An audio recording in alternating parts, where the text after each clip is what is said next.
આજે સવારમાં કાલચક્રમાં આપણે એક એવો વિષય કરવો છે કે સંસદમાં ગુજરાતની કેટલીક ચર્ચા થઈ હતી. એમાં મનરેગા કૌભાંડમાં ભૂપેન્દ્ર પટેલની સરકારના પ્રધાન બચ્ચુ ખાબડ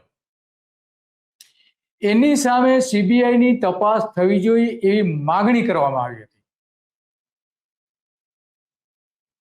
કે આ જે કરોડો રૂપિયાનું કૌભાંડ થયું છે એમાં એની તપાસ કરો. માત્ર પ્રધાન તરીકે પડતા મૂકવા એ જરૂરી એટલા પૂરતું જ જરૂર નથી, પણ એની સામે તપાસ કેમ નથી થતી? એટલે એ સવાલ ઉભો આજે થયો હતો. શક્તિસિંહ ગોહિલે, ગુજરાતના નેતા અને સંસદ સભ્ય, ગુજરાતમાંથી ચૂંટાઈને ગયેલા રાજ્યસભાના સભ્ય, એમણે વાત કરી હતી કે પગલા ભરો, તમે કેમ પગલા ભરવામાં નથી આવતા?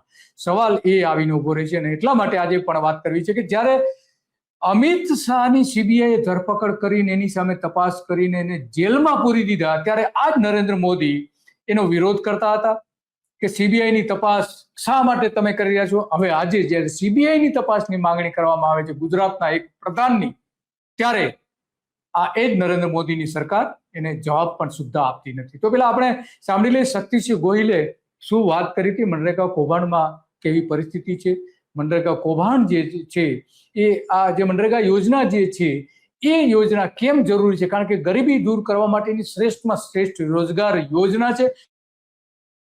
ગરીબી નાબૂદ થઈ શકાય અને જેમને ખોરાક ઓછો મળી રહ્યો છે એ ખોરાક પણ લઈ શકે, જેથી કરીને આ યોજના એમને આપવામાં આવી હતી. કારણ કે ગુજરાતમાં 67% લોકો ગરીબો, જે 67% યુવતીઓ જે છે એ કુપોષણથી પીડાઈ રહી છે. સાંભળીએ એમણે શું વાત કરી હતી. इसका परिणाम क्या हुआ सर? इसका परिणाम ये हुआ कि गुजरात में जो सगर्भा माने प्रेग्नेंट वीमेन है वो 68% एनीमिक है पूरे देश में, सबसे ज्यादा किशोरी यंग गर्ल्स. દોસ્તો, 1 મિનિટનો તમારો સમય લેવા માંગુ છું. આપણે આગળ વધીએ કાર્યક્રમમાં એના પહેલા એક અપીલ કરવા માંગુ છું. ધ ગુજરાત રિપોર્ટ એ સ્વતંત્ર પત્રકારત્વ કરતું સમાચાર માધ્યમ છે. અમે કોઈ પણ રાજકીય પક્ષનો એજન્ડા કે કોઈ વ્યક્તિ કે સંસ્થાનો એજન્ડા લઈને ચાલતા પત્રકારો નથી, અથવા સંસ્થા પણ એ પ્રકારની નથી. અમે પ્રો પીપલ અને રાજ્યના નાગરિકોના પ્રશ્નો માટે એમને વાચા આપવા માટે કામ કરતી સંસ્થા છીએ. અને એના માટે અમારે એક આર્થિક સહયોગની જરૂર છે, જેના માટે અમે જોઈનનું બટન આપણા યુટ્યુબ પ્લેટફોર્મ માટે અમે બનાવેલું છે. આપ સૌને એક વિનંતી છે કે અમારા આ સ્વતંત્ર પત્રકારત્વને આર્થિક સહયોગ આપવા માટે એ જોઈનનું બટન દબાવો અને અમને આર્થિક મદદ આપના તરફથી શક્ય હોય એટલી પહોંચાડવાનો પ્રયાસ કરશો તો અમને આનંદ થશે. Thank you very much. હવે આપણે આગળનો કાર્યક્રમ જે છે એ જોઈએ. वो अगर एनीमिक है पूरे देश में सबसे ज्यादा, गुजरात में 60%, वो गुजरात में बच्चियां पीड़ित है. मनरेगा के अंदर दाहोद डिस्ट्रिक्ट के दानपुर ब्लॉक का एक पिपेरो गांव है. उस गांव का ब्लॉक का सर्वे नंबर 115. सर मेरे पास ये सर्वे नंबर भी है और मनरेगा के सारे वर्क ऑर्डर. सर ये लैंड प्राइवेट लैंड है. उस लैंड में मनरेगा से तालाब बनाया. 4 महीने के बाद वहां पे प्लांटेशन करते हैं तालाब में. फिर 3 महीने के बाद फिर 3 महीने के बाद लैंड लेवलिंग करते हैं. फिर 2 महीने के बाद उसी तालाब में कैनाल निकालते हैं. करोड़ों रुपया एक जमीन से सारे वर्क ऑर्डर है. और ये किसकी है जमीन? बच्चू भाई खाबड़ नाम के आदमी की, जो भाजपा सरकार में वहां मंत्री गुजरात में बैठा था. सारे वर्क ऑर्डर है. और ये किसकी है जमीन? बच्चू भाई खाबड़ नाम के आदमी की, जो भाजपा सरकार में वहां मंत्री गुजरात में बैठा था.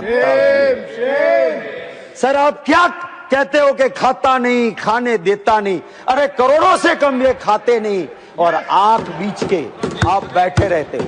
सर इसी जगह पे, उसी दाहोद डिस्ट्रिक्ट में आपकी सरकार ने FIR की है. और सर ये मिर्ची लगेगी जरूर इनको, क्योंकि सच हर वक्त कटुता से बड़ा होता है. नॉट सर ये पॉइंट ऑफ ऑर्डर है. मनरेगा में दाहोद के अंदर एक और चीज हुई. मटेरियल सप्लाई का कॉन्ट्रैक्ट दिया गया. बताइए. और मटेरियल सप्लाई के कॉन्ट्रैक्ट में सर कोई टेंडर प्रोसीजर नहीं, रूल के बताइए दायरे में है, यहाँ L1 सदन में नहीं। चर्चा कर रहे हैं और ये ऐसे सब्सिडीज आदमी में को करे सर। कॉन्ट्रैक्ट वो काम भी सर अब बोलिए। पुराने हमारे चेयरमैन आप साहब बोलिए, का आपका जजमेंट समझ आ है रहा है। कि सब जुडिश हो तो भी यहाँ कोई रोक नहीं सकता है, और कोई सब जुडिश मैटर नहीं। मंत्री के खिलाफ एफआईआर हो, सीबीआई से जांच हो, और कोई सब जुडिश मैटर नहीं। मंत्री के खिलाफ एफआईआर हो, सीबीआई से जांच हो। તો એમને સીબીઆઈ ની માંગણી કરી હતી, જ્યારે બીજી બાજુ અમિત શાહ ની સામે જ્યારે તપાસ મૂકી ત્યારે નરેન્દ્ર મોદીએ જ વાંધો ઉઠાવ્યો હતો કે અમને પરેશાન કરવામાં આવ્યા. 16 વર્ષ પહેલા એમને જેલમાં ધકેલી દેવામાં આવ્યા હતા 2010માં. તો આ અમિત શાહની ધરપકડ થાય, સીબીઆઈ ની તપાસ થાય, એની સામે વાંધો હતો. પણ અત્યારે જે સીબીઆઈ ની માંગણી કરવામાં આવી રહી છે, ભૂપેન્દ્ર પટેલની સરકારના પ્રધાન હતા બચ્ચુ કાબડ, એની સામે પણ એ કંઈ આપવા તૈયાર હોય એવું દેખાતું નથી. અમિત શાહ એ સમયે દેશભરમાં ચર્ચાનો વિષય બની ગયા હતા, અને સોહરાબુદ્દીન એન્કાઉન્ટરમાં અને કૌસરબી હત્યા પ્રકરણમાં એને 6 મહિનાની જેની તપાસ ચાલી રહી હતી એમાં એની ધરપકડ કરીને સીબીઆઈ જેલમાં મોકલી આપ્યા હતા. પરંતુ આજે એ જ અમિત શાહ ગૃહપ્રધાન છે, દેશના ગૃહપ્રધાન છે. અમિત શાહની ધરપકડ કરીને એને જેલના સળિયા પાછળ ધકેલી દેવાયા હતા. પરંતુ આજ સરકાર સીબીઆઈની તપાસ કરવા દેવા તૈયાર પણ નથી. અને એટલા માટે આપણે જોઈએ, અને ચોકીદાર જે રીતે આરોપ મૂકવામાં કે કરોડો રૂપિયાનું કૌભાંડ થયું હતું, તો એ કૌભાંડમાં હવે નરેન્દ્ર મોદી શું કહી રહ્યા છે એ પણ આપણે જોવું જોઈએ. કે એ પણ કહે છે કે હું તો ચોકીદાર છું. નગરની તિજોરી પર છે, પણ ભાઈઓ બહેનો હું આપને વિશ્વાસ આપું છું, હું ગાંધીનગરમાં મુખ્યમંત્રી તરીકે નહીં, ચોકીદાર તરીકે બેઠો છું. ચોકીદાર. અને જ્યાં સુધી હું ગાંધીનગરમાં બેઠો છું, ગાંધીનગરની તિજોરી પર કોઈ પંજો નહીં પડવા દે. પણ પંજો તો પડી ગયો છે. ભાજપના નેતાઓએ લૂંટફાટ ચલાવી હતી, સંસદમાં એની આખી ચર્ચા ચાલી રહી છે, અને વડાપ્રધાન નરેન્દ્ર મોદી છે એ જ સંસદમાં. એક પરફેક્ટ ઘરનું સપનું એને સાકાર કરશે કોણ? Shrinathji group of companies. 10 વર્ષ પહેલા Dakshesh Shah started his journey એક સિમ્પલ ડ્રીમથી. બધાનું ડ્રીમ હોમ બનાવવાનું સપનું, એ પણ અફોર્ડેબલ પ્રાઇસમાં. 2015 થી હજારો ફેમિલીઝનું સપનું પૂરું કર્યું છે, તો તમે કેમ પાછળ રહી જાઓ?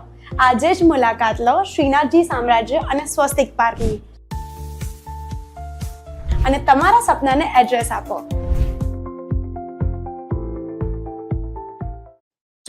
અમિત ચાવડાએ થોડા સમય પહેલા જ કહ્યું, પંચમહાલ જિલ્લામાં જાંબુઘોડા તાલુકામાં 42,000ની વસ્તી છે, 26 ગ્રામ પંચાયતો અને એક જિલ્લા પંચાયતની સીટ છે. અહીં 4 વર્ષમાં મનરેગા યોજના પાછળ 300 કરોડ રૂપિયાનું ખર્ચ કરવામાં આવ્યું હતું, જેમાંથી 216 કરોડ તો માત્ર મટીરિયલ પાછળ ખર્ચ કરવામાં આવ્યું હતું. જે શક્તિસિંહ બોલી રહ્યા છે, આખા દેશમાં ખર્ચનો રેશિયો 40% મટીરિયલ અને 60% લેબરનો છે, પરંતુ અહીં મટીરિયલ 78% ખરીદ કરવામાં આવ્યું હતું અને લેબર માત્ર 22% જ ખર્ચ કરવામાં આવ્યું હતું. અને એમાં મયંક દેસાઈનું એ નામ લે છે. 200 કરોડ રૂપિયા એજન્સી મારફતે એમને આપવામાં આવી હતી. એને આરોપો પણ કર્યા હતા. તો બીજી બાજુ આ જ સરકાર છે કે જ્યાં સીબીઆઈની તપાસ ચાલતી હતી. આ જોઈએ તે સમયે અમિત શાહની જે ધરપકડ કરવામાં આવી હતી સીબીઆઈ દ્વારા, આ સીબીઆઈ અમિત શાહની ધરપકડ કરે છે એ સમયના સીબીઆઈના અધિકારી. પણ આજે આ એ જ ભારતીય જનતા પાર્ટીના નેતાઓ જે ગરીબોની યોજનાઓ બંધ કરી રહ્યા છે, પૈસા ઘટાડી રહ્યા છે, અને જ્યાં ભ્રષ્ટાચાર થયો છે, ચેતર વસાવાએ તો 2,500 કરોડ રૂપિયાનો મનરેગામાં કૌભાંડમાં ભ્રષ્ટાચાર થયોનો આરોપ મૂક્યો હતો, તો એની સામે કેસ કરવામાં આવ્યો હતો. પરંતુ આજે આ એ જ નરેન્દ્ર મોદી છે કે જે આની સીબીઆઈની તપાસ ભલે માંગણી કરી હોય કોંગ્રેસના નેતાઓ દ્વારા, પરંતુ સીબીઆઈની તપાસ નહીં કરે. કારણ કે આપણે જાણીએ છીએ કે નરેન્દ્ર મોદીએ હવે આદિવાસીઓ માટે અનેક વચનો આપ્યા હતા, પરંતુ એ વચનો પરિપૂર્ણ થયા નથી. અને એમાં આ જે અમિત શાહની જે ધરપકડ કરવામાં આવી હતી ત્યારે આટલા મોટા પ્રમાણમાં ત્યાં માનવ મેદની ભેગી થઈ હતી, અને વિજય રૂપાણીએ પણ વિરોધ કર્યો હતો, ભૂપેન્દ્રસિંહ ચુડાસમા ત્યારે હાજર હતા, અને બીજા બધા નેતાઓ પણ હતા, આરસી ફળદુ પણ હતા ત્યારે, અને જય શાહ પણ, અમિત શાહના દીકરા જય શાહ પણ દેખાય છે તસવીરમાં સ્પષ્ટપણે.